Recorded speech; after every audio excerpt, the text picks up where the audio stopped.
শুভেন্দু অধিকারী কিছুক্ষণের মধ্যেই শুভেন্দু অধিকারী মুখ্যমন্ত্রীর তিনি শপথ গ্রহণ যেমন করবেন, আর এর পাশাপাশি একটু নজর রাখবো, কারণ আজ শুভেন্দু অধিকারী যেতে পারেন জোড়াসাঁকো ঠাকুর বাড়িতে। সেখানকার ছবি কি রয়েছে, কখন গিয়ে পৌঁছবেন তিনি, সেই বিষয় নিয়ে একটু কথা বলবো। অভিজিৎ রয়েছে আমাদের সঙ্গে, সরাসরি চলে যাব অভিজিতের কাছে।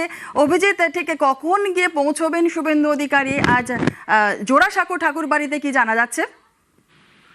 জুনেলা, নিউ টাউনের চিনার পার্কে শুভেন্দু অধিকারীর যে বাসভবন, সেখান থেকে আর কিছুক্ষণ পরেই শুভেন্দু অধিকারী তিনি এখান থেকে বেরোবেন এবং বেরিয়ে সরাসরি ব্রিগেড প্যারেড গ্রাউন্ডের উদ্দেশ্যে যাবেন।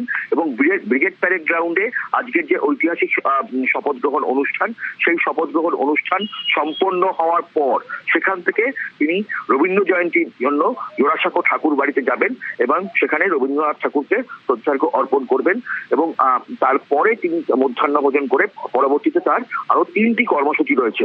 মানে বলা যেতে পারে ব্রিগেড প্যারেড গ্রাউন্ডে যে গোটা শপথ গ্রহণ অনুষ্ঠান সম্পূর্ণ হওয়ার পর বেলা 12:30 নাগাদ সম্ভবত তিনি জোড়াসাঁকো ঠাকুর বাড়িতে পৌঁছাবেন এবং জোড়াসাঁকো ঠাকুর বাড়িতে তিনি রবীন্দ্রনাথ ঠাকুরের প্রতিমূর্তিতে মাল্যদান করে এবং সেখানে রবীন্দ্র জয়ন্তীর যে অনুষ্ঠান, সেখানে কিছুক্ষণ সময় অতিবাহিত করে সেখান থেকে তিনি মধ্যাহ্নভোজনে যাবেন এবং তারপরে তার বাকি 3টি কর্মসূচি, পরবর্তীতে আরো 3টি কর্মসূচি, সেগুলো পরবর্তীকালে জানানো হবে।